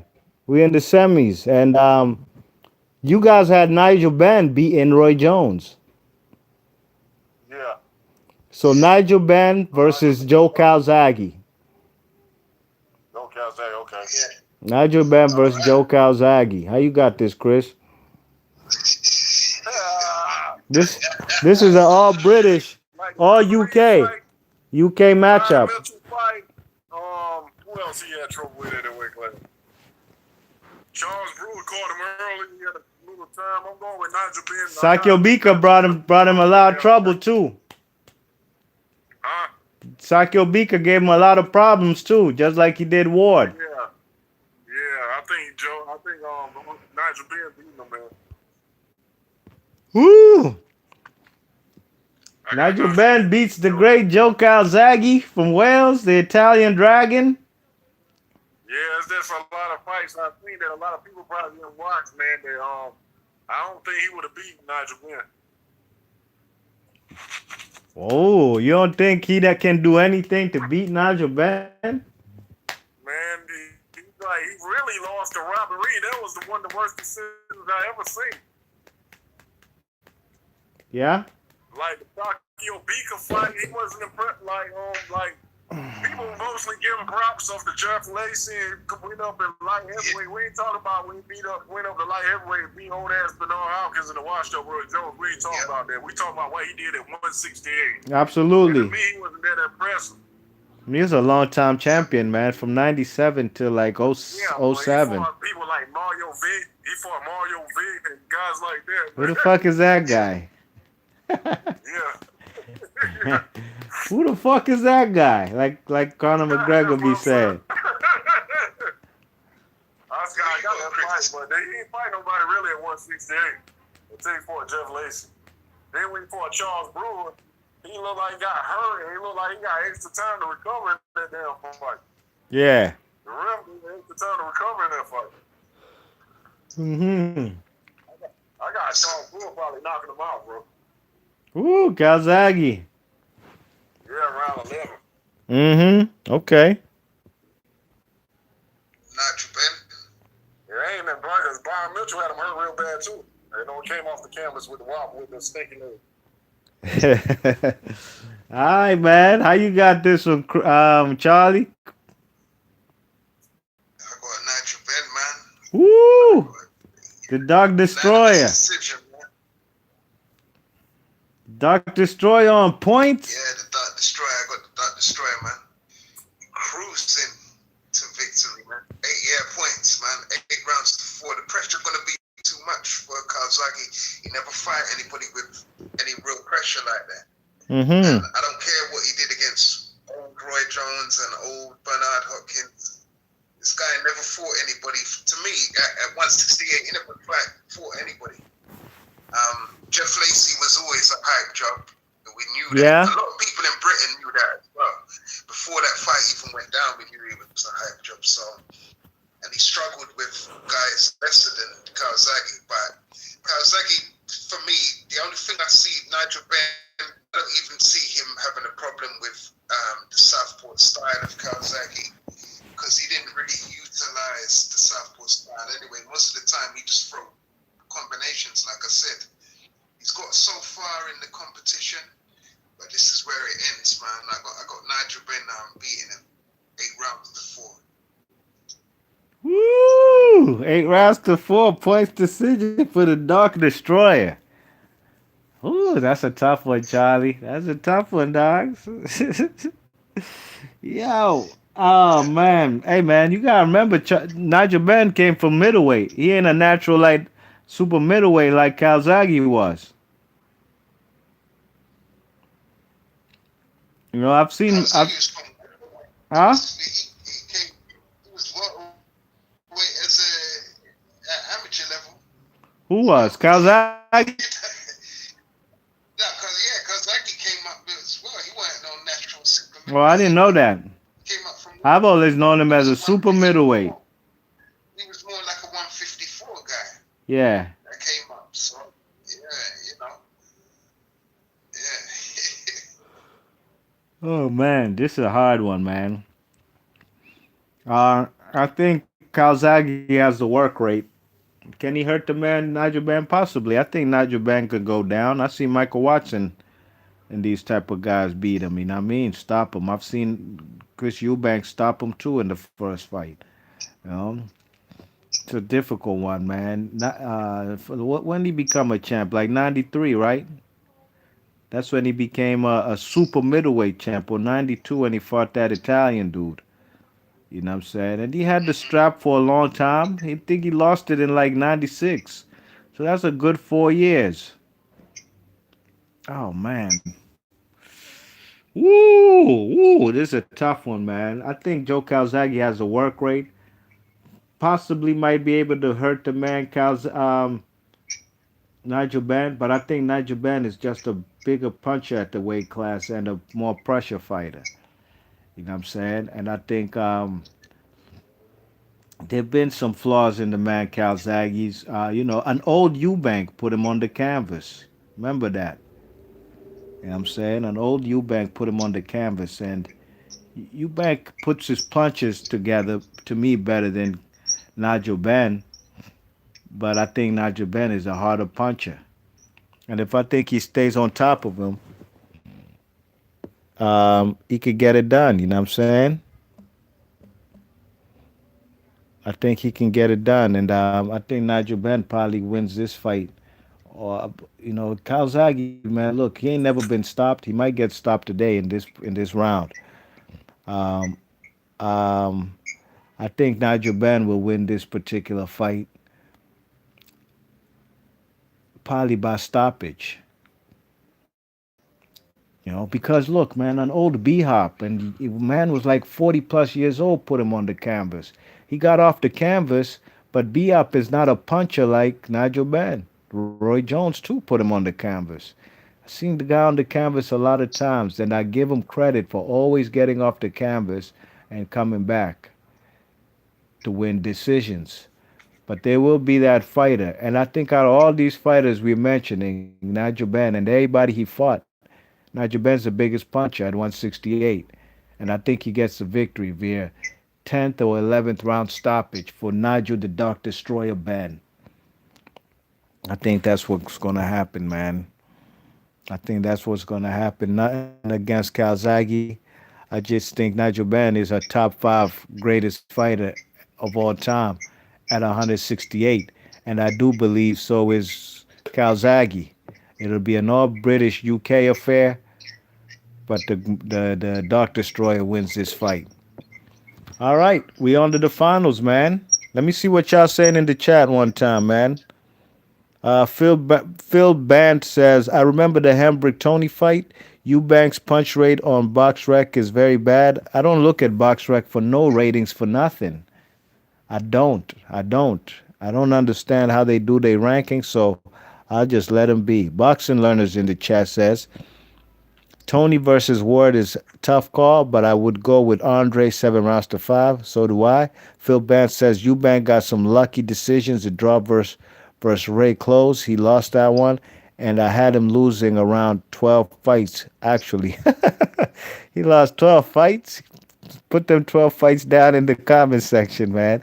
I like to know them 12 fights he lost in his career. Phil Band says, in their prime, Ben would be a problem for Calzaghe, but Calzaghe, like Ward, never lost. Absolutely. Phil Band says a prime Ben is a huge problem for Calzaghe. Even a prime Eubank would have done better. Possibly. Phil Band says, I'm going Ben, round 11, TKO, 2 versus Calzaghe. I agree with you on that. Possibly. And Phil Bass says, I am Welsh and I do not rate Calzaghe as a great. He was a great. He was good, great, but a padded career. Ooh, that's coming from a Welshman in the chat. Same country as the man, Joe Calzaghe. So, Calzaghe, I'm sorry for you, man. There over there. It's good stamina. But Nigel Benn is coming to destroy. It will be a big fight in the UK. And I think Nigel Benn has participated in bigger events than Calzaghe has ever had in his career. So he moves on. So we're on to the finals. We got Andre SOG Ward, WBA, WBC, and Lineal middleweight, super middleweight champion of the world, versus Chris Eubank Jr., who should have been a unified champ. I'm sorry, Nigel Benn. I thought he beat Chris Eubank Sr. in their second fight, but they called it a draw. But that's neither here nor there. WBC champ. How you see this one, Chris? The finals. We're here for the finals, y'all. Andre Ward versus Nigel Benn. Number 1 versus Andre number Ward. 6 seed. Andre Ward against Ben, right? Yeah. I like this one. Oh no. Oh no, because I don't think Ward ain't seen nothing like that on Ward. Mm-hmm. Well, that would be like Roy's greatest win if he beat Ben at 168.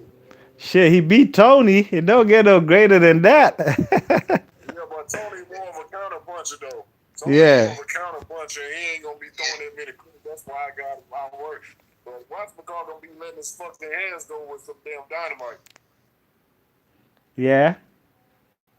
It's a different fight than Tony. Because Tony is not gonna be like Tony gonna be pop shotting more and be laying on the ropes and shit like that. It ain't gonna be. It's gonna be a different fight.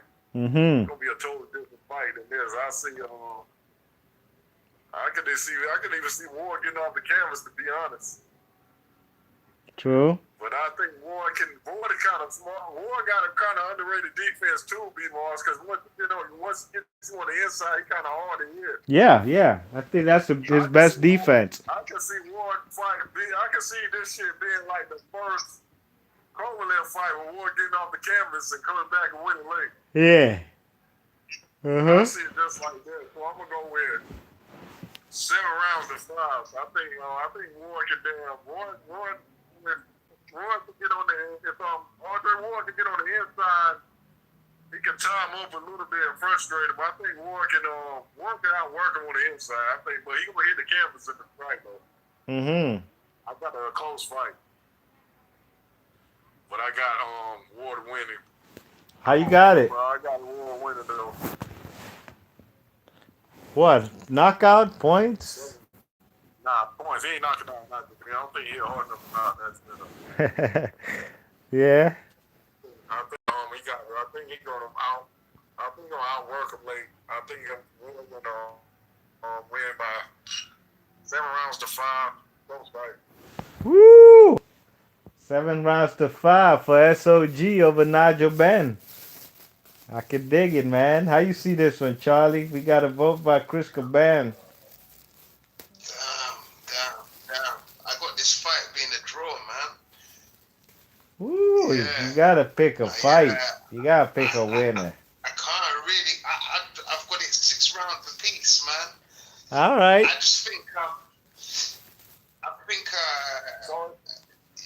Yeah, but Wood's gonna take it. Obviously, Nigel Ben's gonna be more the front runner, right? He's gonna be the one throwing. He's gonna be dictating the pace of the fight coming forward. But also as well, he did move his head. His defense wasn't as leaky as Chris Eubanks, you know. However, he can get counted. You know what I mean? Sometimes I do see, like, obviously Andre Ward defensively is way better. This is why I see it. It's such a hard fight that by the time Ward gets into this fight, it's going to be too late. Yeah. You know what I'm saying? No, to tell you, all right, I don't have it a draw. I got Ben winning it. 7 rounds to 5. Woo! Nigel Ben. Okay. Yeah. All right, I can dig it, man. Charlie Brown got a 7 rounds to 5. Unanimous or split or majority? How you got it? Probably majority. I got it, unanimous. Oh, you went from a draw to a unanimous. I would have thought you said Ward wins a majority decision because one judge might see it a draw. I can dig it, man. Well, I think I'm gonna go with SOG, man. SOG ain't losing to Nigel Ben, man. He ain't losing to Nigel Ben. He's more crafty on the inside. He's gonna dictate the pace and the distance. Close, he's a good fighter at range. I think Nigel Ben, his aggressiveness will work against him. I don't even think what's his name, hits the canvas. What's his name? Um, Andre Ward. I think he's gonna remain on his feet. I think it's gonna be a war in the trenches, but I think it's gonna be a war of attrition, and I think Andre Ward will win this fight on the inside. I think he wins a unanimous decision, 7 rounds to 5. The 5 rounds Nigel Ben will win will probably be early with his aggression. I think he's going to be catching him with some clean punches, even though Andre Ward's going to keep a tight defense. But, when you swim, you're going to get wet. He's gonna get hit by some punches, but I think he's gonna start to neutralize him when he comes on the inside. He's gonna make it a boring hug fest. Gonna do a lot of clinching, punching on the inside, especially on the clinch. You know what I'm saying? They get separated. He's gonna make sure he evades the initial onslaught from Ben, drops the counter punches, get on the inside, work his body on the inside. And I think Andre Ward wins, you know. I think Nigel Benn has been beat by lesser opponents, guys he should have never lost to. So I can't see him beating that SOG, man, at 168. Can't see it, Mo. I can't see it. And I think SOG wins via unanimous decision. 7 rounds to 5, clearly. A hard, tough one fight. Andre Ward wins, and they will both hug each other and give each other props for going through what they just went through. But the clear victor will be Andre Ward, in my opinion. That's what I got, man. And I think that's the final right there. We got it 2-1. How you had it, Chris Caban? You had it for Andre Ward as well, right? Yeah, 7 rounds to 5 for Andre Ward. Yeah, I see that. I see that. I think Nigel Benn will fight the fight of his life, but I just think Andre Ward in the trenches, man, on the inside. How he neutralized a big puncher like Kovalev was all on the inside. Inside fighting, and that's how he's gonna get it done. So the winner of the tournament, man, I'm sure a lot of people will not be surprised. A man I consider the greatest super middleweight of all time. SOG, Andre Ward makes it all the way to the final and he wins. What y'all think about the winner, man, in the whole tournament? I think he barely won because I was torn with the Tourney rule. Yeah. Yeah, I don't know how you not had him making it there, but Yeah, but Tony damn, but Shit. the way Tony didn't let his hands go, Yep. that kind yeah, of that's true. Yes. That's true. No, that is true. Yeah. No, that is true. I have to admit that as well. Mm-hmm. I'm okay with it with the tournament. Yeah, but besides that, I can see him beating all other guys though. Yeah, so can I, because You know, making it this far as a number 6 seed. As a number 6 seed. You know? He made it much further than Eubank. succeed though. Wow, what seed he should have been? What he should have been? Higher than that? Yeah, I don't know. Nah, let me Like see who's ahead of him. yeah, Well, you could have interchanged him with Eubank, but I ain't putting him ahead of James Toney or Calzaghe or Roy Jones or Andre Ward. I think 6 was perfect. yeah. Either 6 or 5.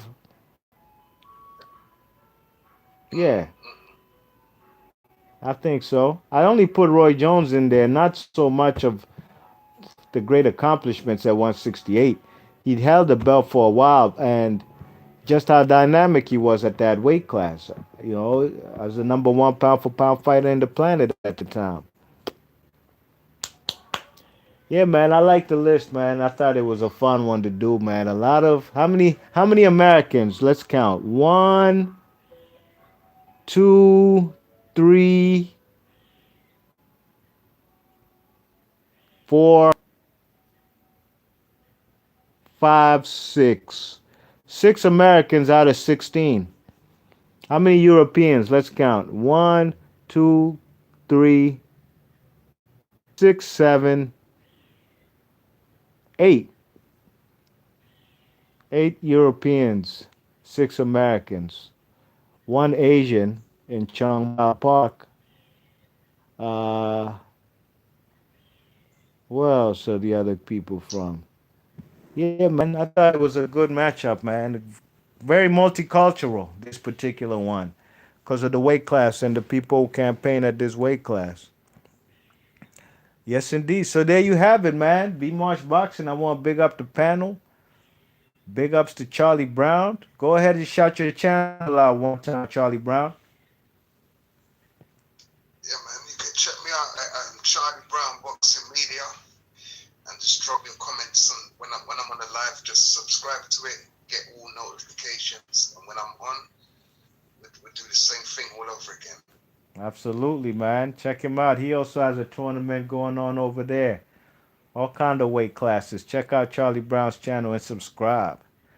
What the deal, Chris Cabal? Let them know. Let the people know where they can find you at. We live, eat, sleep, boxing. Best boxing group on Facebook. Come check us out. Absolutely, man. With real professional fighters in there, fighters from the past and the present. You know what I'm saying? So that's what it is. You know what I mean? We got the tournament winner, Andre SOG Ward versus Nigel Benn, the Dark Destroyer in the final.